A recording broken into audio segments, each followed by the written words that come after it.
Question 28 करते हैं। The electronic configuration of some elements is given in the table below. यहाँ पर कुछ एलिमेंट्स दिए हैं P Q R S T U और उनका इलेक्ट्रॉनिक कन्फिगरेशन दिया है। ठीक है, पी का इलेक्ट्रॉनिक कन्फिगरेशन है 288, क्यू है 2881, आर 26, एस 25, टी 282, 287। क्वेश्चन है identify any two pairs of elements that will react to form compounds by the transfer of electrons.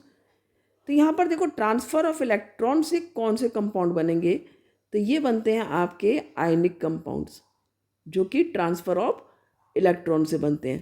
तो यहाँ पर सबसे पहले तुम्हें देखना होगा कौन मेटल है कौन नॉन मेटल है। तो यहाँ पर पी जो है ये तो इनर्ट गैस है 288 है ना, इसका जो कन्फिग्रेशन है आउटर मोस्ट शेल कंप्लीट है।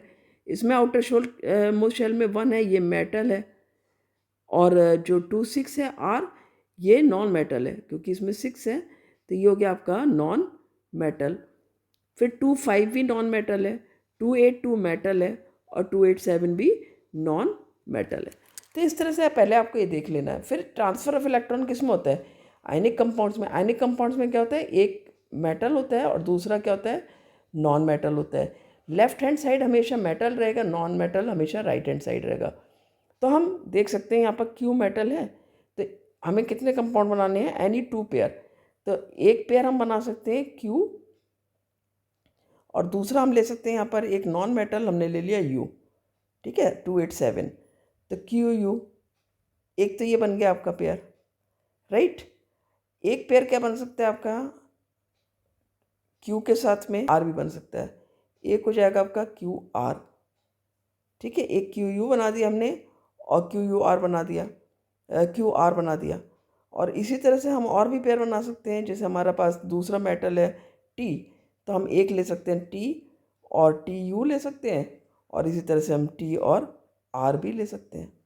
ठीक है, तो ये हमारे दो पेयर बन गए। कोई भी दो पेयर आप यहाँ पर लिख सकते हो, चाहे ये दोनों लिख दो चाहे आप ये दोनों लिख देंगे। ठीक है, right the molecular formula of the compounds formed by the pairs of identified in A। अब यदि इनका मॉलिक्यूलर फार्मूला लिखना है, बहुत आसान है। देखो Q जो है, Q में आउटर मोस्ट शेल में 1 है, U में आउटर मोस्ट शेल में 7 है, यानी कि ये इसके पास एक नेगेटिव वैलेंसी हो गई U में, तो इसका तो फार्मूला QU बनेगा। ठीक है, लेकिन यदि हम Q और R की बात करें तो Q+1 है और R जो है वो 2- है, तो ये बन जाएगा आपका Q2R, ये फार्मूला बन जाएगा। इसका बन गया Q, इसका बन गया Q2R। फिर हम यदि देखते हैं यहाँ पर दूसरा जो हमारा TU और TR है, तो T है 282, यानी कि T की वैलेंसी कितनी है, 2+ है, और U की वैलेंसी हमने देखा 1 है। ठीक है, माइनस में क्योंकि 7 है, इसको एक ही इलेक्ट्रॉन की ज़रूरत है, तो इसका फार्मूला बन जाएगा TU2, क्रॉस वैलेंसी होगी। ठीक है, तो 2 इधर आ जाएगा, TU2 बन गया इसका फार्मूला। दूसरा TR है, T का हमारा है 2 वैलेंसी प्लस की, और R की है माइनस की 2, तो ये दोनों कैंसिल हो जाएंगे 2 तो ये बन जाएगा हमारा TR। तो ये हमारे मॉलिकुलर फार्मूले इसके बन गए। तो इस तरह से आप इनको बना सकते हो। इसमें जो ऑप्शनल क्वेश्चन है वो है अ मेटल एक्स, एक मेटल है जो कि एक्स है, एक्स इज़ अ मेटल, और ये इसके क्लोराइड से ऑब्टेंड हो रहा है। ठीक है, बाय एक्सपोजर ऑफ सनलाइट। तो पहले तुम्हें ये देखना होगा कि सनलाइट के एक्सपोजर से जो क्लोराइड से मेटल मिलता है वो कहाँ पर मिलता है। तुम्हें यदि याद होगा, तुमने पढ़ा है सिल्वर क्लोराइड। ठीक है, जो क्लोराइड से मेटल मिल रहा है वो क्या है, सिल्वर क्लोराइड से, AgCl से मिल रहा है आपको Ag, राइट। तो in which section of the reactivity series of metal top, middle और bottom is likely to be placed, justify your answer. तो हमारा मेटल यदि सिल्वर मिल रहा है, यानी कि एक्स क्या है, सिल्वर है, और सिल्वर किससे मिल रहा है, सिल्वर क्लोराइड से मिल रहा है।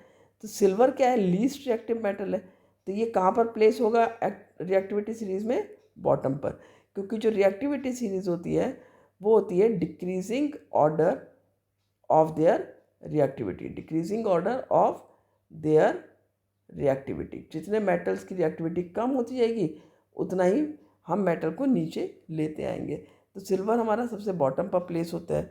बी का आंसर दिया है, तो यहाँ पर जस्टिफाई और आंसर हो गया आपका कि silver is least reactive, that is why it is placed in the bottom at the bottom in the reactivity series. फिर आपका identify the type of reaction the chloride salt of metal X undergoes on exposure to sunlight. तो यहाँ पर जो आपकी sunlight के exposure से जो सिल्वर मिल रहा है आपको सिल्वर क्लोराइड से, तो ये रिएक्शन यदि आपको याद हो तो कुछ इस तरह से रिएक्शन होती है। यहाँ पर सनलाइट से एक्सपोजर हो रहा है, ठीक है, और Ag और प्लस Cl2 बनता है। बैलेंस कर लेते हैं रिएक्शन को, यहाँ पर 2AgCl आ जाएगा, ये 2Ag और प्लस Cl2 बन जाएगा। और ये रिएक्शन का नाम पूछा है तो ये डिकम्पोजिशन रिएक्शन है, और चूँकि सनलाइट की प्रेजेंस में है तो इसको लिखेंगे हम फोटोलिटिक डिकम्पोजिशन। तो हमारी जो रिएक्शन पूछी है कौन सी है, वो डिकम्पोजिशन है। कौन सा डिकम्पोजिशन है ये हमारा? Photolytic decomposition. तो इस तरह से आंसर करोगे। आई होप अच्छे समझा होगा। मिलते हैं अगले वीडियो में। Thank you.